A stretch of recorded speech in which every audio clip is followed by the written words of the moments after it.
This will be a day long remembered. Now I am the master. Welcome to another episode of Legends and Theories, and welcome to my review of Young Justice Phantoms episodes 14, 15, and 16. So, I only thought one episode was going to be dropping today, and since 3 episodes dropped, I needed more time to watch them and record this. So, sorry, this is coming out a little later. I will have it out earlier within the next few weeks, and that is since they'll only be dropping a single episode versus a lot of episodes, which they have been recently doing. But, well, it's just for this week. Let's just go into it. And we had a very good 3 episodes this week.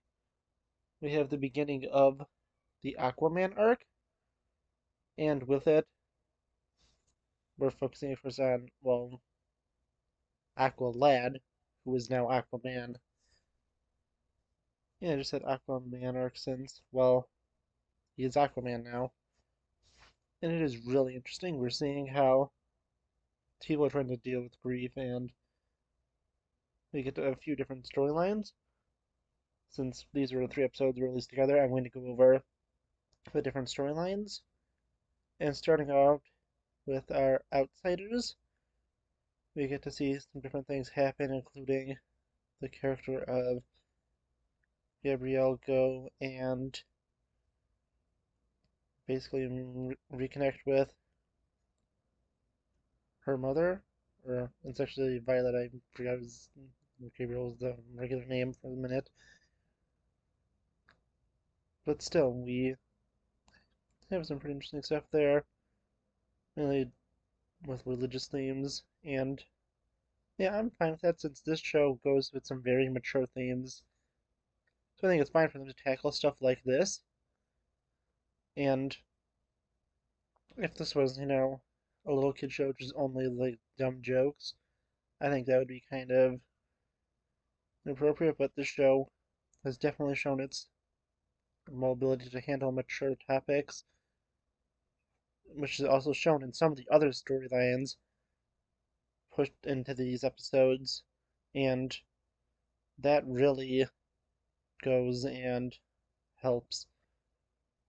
But then also we have some other interesting things to look at, because we have another storyline with the Legion of Superheroes going to Superman, because they believe that Superboy is dead, along with Phantom Girl, I believe that's her name, who's also on the Flash right now, so that's interesting that it's focusing on these two at the same time.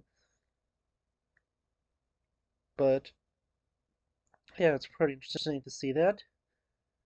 And with it, we have some other interesting things to look at since we have, when watching this, some crazy things happening with them trying to get Superman to replace Superboy in some event since they think he's dead.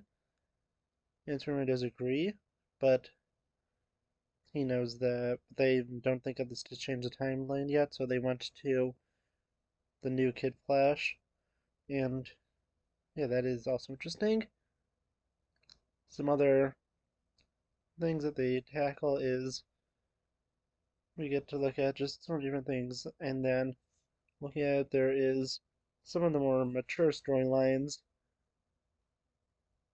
and the Superboy one, because yeah, we basically have it sort of confirmed that Superboy is alive, and we weren't 100% sure about that with the reveal at the end of the last one, but now it seems like that has been confirmed, and it was confirmed basically when we got to see everything that's happened so far. And he is trapped in the Phantom Zone, much as I'm guessing where they are, and he has to sort of find a way out. but the person who brought him there, being Phantom Girl, was basically in a coma and nothing could happen until she wakes up. And I'm guessing once that happens, they will be able to be cured while in Escape from the Phantom Zone. And looking at the storyline with Superboy was pretty interesting, and I think that I'm really excited to see how this continues and how this will affect some of the other storylines because we have some major continuations in the storyline dealing with Garfield and just the grief he's gone through. And this builds up to an intervention that McGann leads because really things are pretty bad for him. And the main reason that, well, they are going to do this is because things truly are bad. We get it from that Robot Man actually was able to survive the events of the death of the Doom Patrol, and it's interesting to see a character like him appear, even though we haven't fully seen what's been going on with him, and it's just a nice little thing to have, and I was kind of surprised to see him, as I was surprised to see some other characters.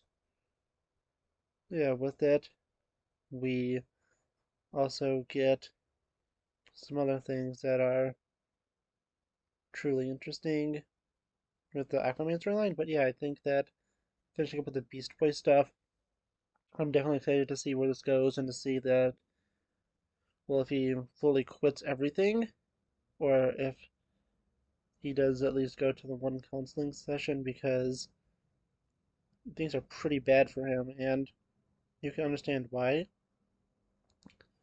But finally, moving to the Aquaman story, we have a really interesting storyline here, and that is since, well, we are getting to see just everything that happens with how they are dealing with he's dealing with the loss of his friends, and basically everyone's telling him he needs to take a break, but he just keeps pushing forward, and everyone just wants him to just take a minute to rest because he's really just been pushing forward after all of these losses. And although it's not as obvious as it is with Beast Boy, we definitely can see that this has a very negative impact on him. And then going to the other storyline that was tackled with the Atlantis stuff, we get the return of Vandal Savage's son, and it's pretty interesting to see that, and the fact that he is, well, just fully been coming back in. This is really suspicious. We also saw the return of Ocean Master, and I was definitely wondering what was going on with this because, well, we saw him killed last season when he was attempting to kill all of the children of his enemies, and I was pretty sure we saw Shiva cut his head off, and I was wondering where they were going to go with this, and if they forgot about that, and I am glad they did not, and we know that this is a clone, which is pretty interesting, and yeah, I think that we have some interesting things here, and I'm really excited to see because I think that Vandal Savage cloned his son, and that was sort of the plan he was thinking while talking about with his daughter in the credits of the second episode.